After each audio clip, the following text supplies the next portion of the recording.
issue a burn ban today in Gregg County? Okay, so here in Gregg County, what I try to do is look at the conditions that we have, the KBDI. We look at also the amount of resources that it is taking for fire departments to handle current wildfires that we might have. We haven't had that many, and that's a blessing. So we'll just go along with what our resources is and the KBDI, and look at just what's happening in around our area. Stay aware. And yeah, can you explain exactly what that KBDI is and how it determines whether a burn ban? It's the Keach-Bryan Drought Index. So it is what the fuel moistures is in our low fuels, your bed fuels, your ladder fuels, and a lot of the fuels, basically your plants that are around the area. What level, what exact number? The fuel moistures in those, and you're welcome to look all those up because I don't even remember them, but it runs between 0 and 200, 3 and 400, 4 and 5, 6 and 700, 700 being the absolute. That's where we start having some really, really bad fires. Also, relative humidities, how they run throughout the day. Right now, our relative humidity's been running between 25 and 35%. Once they get below 20%, you can have a lot of spontaneous ignitions, and fires become easily overwhelming the local resources that we have. Okay, and on that index, where are we today? Yeah. Okay, as where we are today, it was at 614 this morning. So we're way on up there. Got it. Is this burn ban effective immediately? This burn, as soon as the commissioners and the county judge sign this, it will be in effect today. And how long? For 90 days. 90 days. Oh, 90 days. I know some of them are like only for a week and they extend it. That's true, until the commissioner's court. That's the reason we waited for commissioner's court today. So the implementation, the county judge was wanting to bring this before commissioner's court. That way we wouldn't have to keep ratifying that burn ban that once it's in place for the 90 days. Now, if it conditions, if we get a lot of rain, then we'll come back to the commissioner's court and ask them to drop this burn ban. But right now, I don't see in the future things getting better anytime soon. Do you think 90 days is appropriate? Oh, absolutely, absolutely. For right now, because like I said, if you look at the weather forecast out right now, I don't foresee the weather patterns changing anytime soon. Granted, we get something that comes up from the Gulf that we might.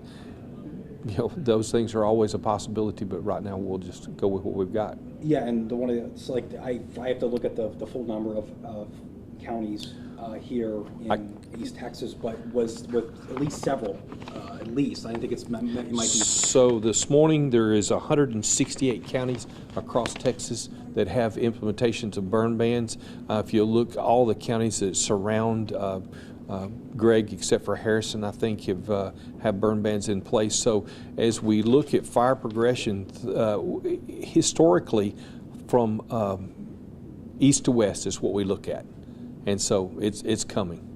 And if you look at right now today at all the fires out on the other side of us, it's coming towards us pretty quickly.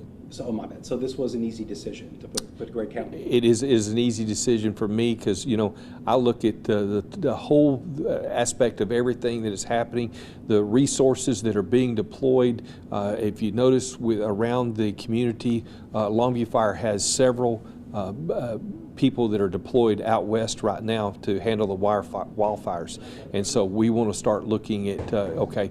We may need to pull some of those resources back in because it's coming to us soon. So it's all about the resources, what we can have. We don't have very many planes. We don't have very many, if you look right now, our community is basically volunteer fire department except for the larger departments around. If you look at that, where are those guys at during the daytime hours? They have a full-time job. And so we have to try to look at backfilling some of those positions. How do we get those resources? I want to make sure that that the community, Gregg County, is covered at all times. Finally, my last question: did you expect anybody to oppose this decision in there, or do you think it was like all across the board easy for everyone? Our commissioner's court and our county judge have always been they work very well together, and I'm very fortunate to have that here in Gregg County. I wouldn't want to be anywhere else, and those guys will always stand behind one another. Yes, sir. And for me, the specifics on when a burn ban is enacted. Yes, ma'am. What can people not do specifically? No outside burning whatsoever.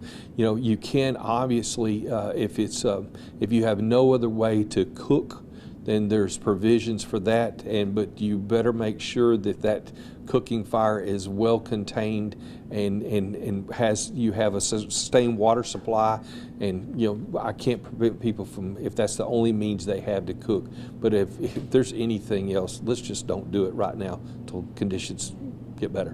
Where can I see those specifics too later? Is it on a website? Or It is. You can look up most, and the burn ban will be posted today as soon as the judges get through signing this. It will be posted on the Gregg County website, and then also across Texas. If you'll look at the Texas Forest Service website, all these burn bans and stuff will be posted throughout there. When do you think he's going to sign it? I mean, because it's official when he signs it, but it's only a matter of time. It could be minutes, right? Or, Exactly. Okay. Okay, anything else that I don't have any. Last No, go ahead. question. Yeah. Just the one thing I thought of, like, are you concerned with, like, obviously the drought? I can't remember the last time it rained. How concerned are you that you said you don't see any rain in the forecast for the foreseeable future? No, I mean, if you look at, I try to stay on top of all the weather forecasts that are around, and if you look at, you know, what we're having right now. Yesterday there was some rain to our northern counties, but we got nothing from that, and I think we're over 30, 60 days, and since we've had any substantial rain. So those type of things, if you can, right now those fuels out there are a tinderbox. What is the biggest fine someone can get? It starts out at $500 is what the fine is for illegal burning. Okay. Yeah. And it can increase from there. Hopefully we don't have to go from there. Got it. Okay. Okay, Thank you so much. I appreciate it. You're